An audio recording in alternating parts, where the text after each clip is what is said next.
It's 2026, which means a new calendar year filled with all sorts of upcoming horror movie releases. There are some I can't wait to watch, while other unknowns will soon surely be amongst my personal favorites. We're in a great era of horror movies with so many exciting filmmakers, movements, and ideas to explore. So in today's video, I'm going to be talking about my top 10 most anticipated horror movie releases of 2026. So let's get into it. Alright, so here we go. This is my top 10 most anticipated horror movie releases of 2026. In 10th place is Alpha, the new Julia Ducournau co-production between France and Belgium. This will be getting its United States-wide theatrical release on March 27th. Now, this is a film that's getting a lot of polarizing reviews so far as it's made its way through the festival circuit, and it's a film that really seems to be love it or hate it.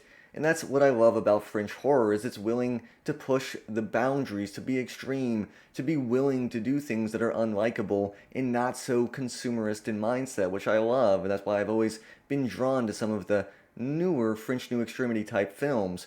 And this is just as much a placeholder for French horror in general as it is this particular film, because I really am a big fan of what I've seen in French horror recently. 2024 was a great year for the horror film industry within France, as we had a ton of great movies such as Infested, Under Paris, The Soul Eater, and of course The Substance.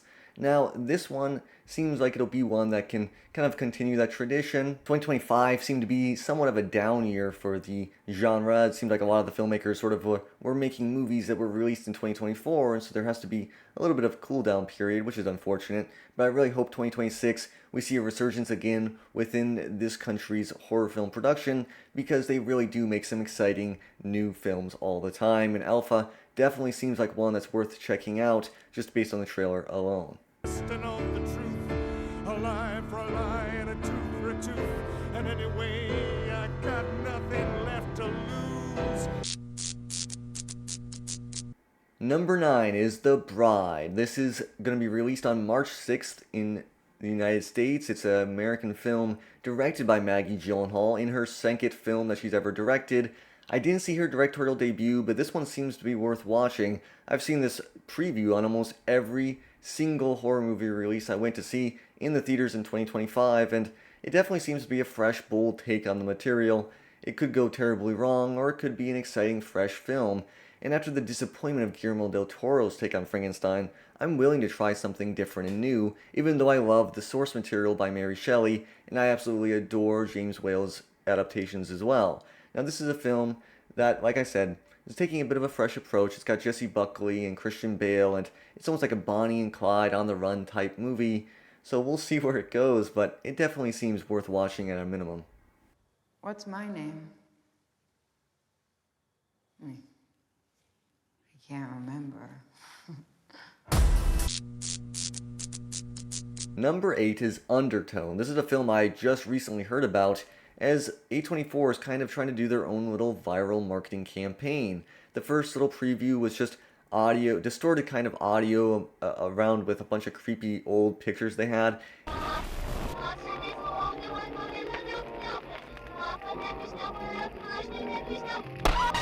And that was an unsettling little thing that they were able to create. And then the preview itself, the actual trailer, did catch my eye. It was a bit unsettling. This feels like a horror movie that really is leaning fully into audio being a huge part and component in it, more so than even your standard horror movies, which are absolutely reliant on the audio to scare people. Now, this is a film that's coming out on March 13th. It's a Canadian-United States co-production, and it's from a director I've never heard of before, Ian Tuason. Now, this is a film about a paranormal podcaster that gets these unsettling audio tapes that sort of start to haunt her life. So it seems like a decent enough premise for at least a fun horror movie. So it's definitely one that I'll be checking out in the theaters.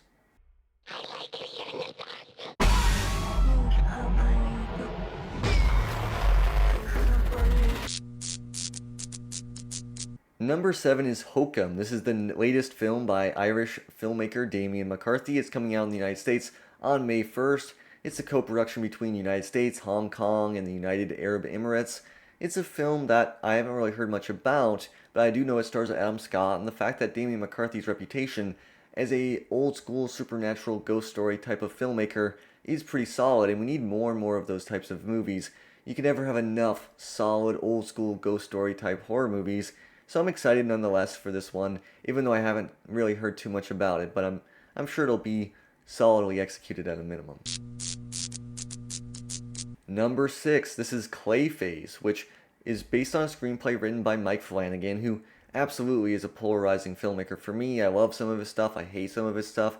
Sometimes his style really grates on me, but sometimes it really works, like with Midnight Mass. I absolutely loved that show on Netflix. Now, this is a film that's coming out on September 11th. It is not directed by Mike Flanagan, but instead James Watkins, who did the Speak No Evil as well. That was the recent remake, as well as the original film Eden Lake. So there's definitely some talent behind the camera here. It's going to be within the Batman universe, I believe, or something in the DC, something connected with all that, so that's exciting.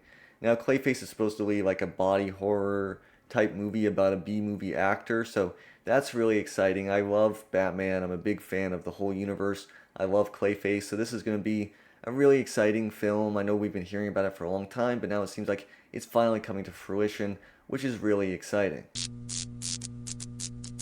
Number 5 is Return to Silent Hill, and this might be pretty high up the list for some of you. I know a lot of people have been hating on this movie when they've been seeing the trailers. They've been unimpressed by some of the look of the film, and they think that maybe James doesn't look how he's supposed to, or the CGI looks bad. But to me, I have full faith in Christoph Gans to deliver a pretty movie at the very minimum.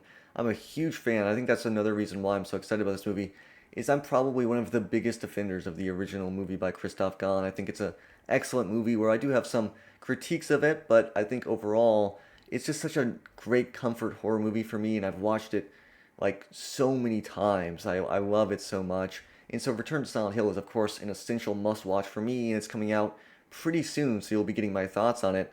But even the trailers to me look like there's some exciting things that he's doing. Christoph Gans hasn't really made a movie in a while, especially not for sort of English-speaking audiences. So this is going to be an exciting movie, and I'm definitely willing to give it a shot. So that's why it's number 5. I'm just a huge fan of the Silent Hill franchise. I'm willing to give it a shot because I trust this director. He hasn't really ever let me down. I love the original film. And like I said, this is really a franchise that's booming right now with so many great things, so many great games coming out, so much great stuff. You have the Silent Hill 2 remake by Bloober Team, you have Silent Hill F, you have other games and things that are coming out, so really just a great time to be a Silent Hill fan.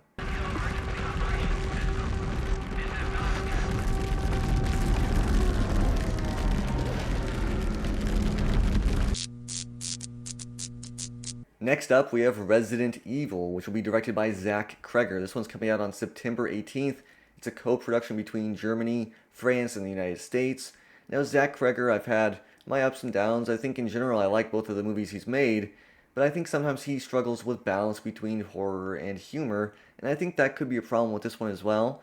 But nonetheless, I'm willing to give him a shot. I liked Weapons and I loved Barbarian, and I'm a huge fan of Resident Evil, including the Paul W.S. Anderson movies, which are just dumb kind of slop movies that I love. They're great comfort movies, and I do actually legitimately like the first movie. I think it's a well done little action movie, but at the end of the day, they're just dumb fun movies, and they aren't fully loyal to the source material, and the Welcome to Raccoon City film was just not very good in my opinion.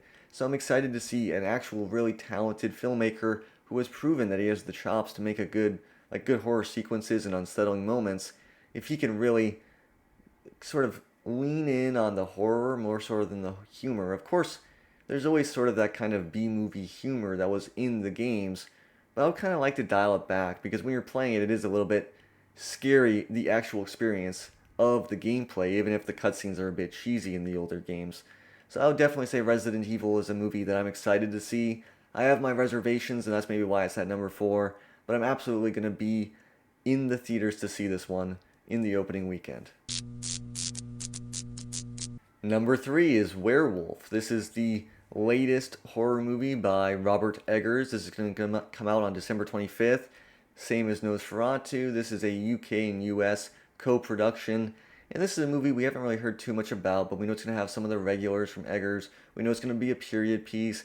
And again, it's him sort of exploring material that was popularized in the horror movie genre by Universal Monsters. Nosferatu was a Dracula adaptation. Of course, Nosferatu as well, right? It's a remake of that classic original, which was just a Dracula adaptation in its own right.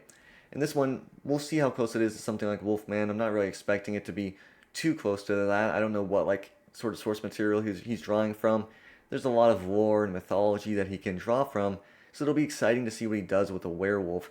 Werewolves to me are a very sort of there's a lot of movies of them, though they're never really that great, and I feel like there's always room for a really kick-ass, actually scary werewolf movie, because even the best ones usually kind of lean on a mix of horror and humor, and I really hope that this one leans more on horror, right? That's what I'm hoping for. That's kind of Egger's style. So I'm really excited to see this one as well. He's always going to have immaculate production design, costume design, set dressing, all that stuff. It's going to be so period accurate. Willem Dafoe's usually in his movies having a great time. So yeah, I loved Nosferatu, and I'm really excited to see this one as well. Number 2 is Evil Dead Burn. This movie's coming out on July 24th. It's an American film. It was directed by Fringe filmmaker Sebastian Vanacek, the director behind one of my favorite horror movie releases of 2024, Infested, which still needs a Blu-ray by the way, Shudder. Now this is a film that I'm really excited about just because of the director attached, but also because it's produced by Sam Raimi and a lot of the team that has been making sure that there is a consistent quality in each of these productions. Evil Dead Rise was a good movie. The 2013 remake was really good. I love the original trilogy. Bruce Campbell's awesome. So really it's been one of the most consistent franchises in the history of horror as far as quality of each entry in it. And so this is one that I definitely have expectations to maintain that. And I think Vanacek has proven with Infested that he understands the sort of high octane, just crazy, balls to the wall sort of exciting horror filmmaking approach that you need to take to really land one of these Evil Dead movies. So I'm super excited to see what he does with this one. It's coming out again, like I said, on July 24th. So this is one I'm definitely going to be seeing in the theaters, one I'm excited to hear more about, and I just can't wait to see what this exciting new French filmmaker does within an American Hollywood context. Next up, this is it. This is number 1. 28 years later, The Bone Temple. This one's coming out next week, so it's really exciting. I'm going to be there. I'm so excited to see this one. It's coming out January 16th. It's directed by Nia DaCosta. She directed the sort of legacy sequel, I guess you could call it, of Candyman, which I think it wasn't a perfect movie, but I thought it was a good movie, and it really proved that DaCosta A loves the genre, and B is able to deliver some truly gruesome kills, which is really what I expect every horror filmmaker to be able to do, and she does that with just flying colors. She passed that test 100%. Now this is a UK, United States co-production. This is a film that I loved the original. Well, the original of this trilogy, right? I mean, I didn't love the original 28 Days Later. It's one of my favorite horror films of all time. 28 Weeks Later was pretty good, but 28 Years Later really was the true sequel that just totally was a great sort of continuation of the story. It developed things, and it was still maintaining its distinctly British identity, and it developed all these characters that I'm excited to see how they carry over to this film. So this is definitely one where, if the last one was my second favorite horror movie of 2025, of course, this is going to be right at the top of the list for 2026. So I'll be in the theaters to see it, and you'll be hearing my review next week. So this is absolutely one that I'm super excited to see. And yet even greater changes are still to come. That's all for my top 10. Let me know down below in the comment section what your most anticipated horror movies of the year are. Thank you so much for watching until the end of the video. If you liked the video and you want to support this channel, don't forget to hit like, subscribe, and to ring the bell for notifications every time I drop a new video. Again, thank you all for watching, and I'll see you next time.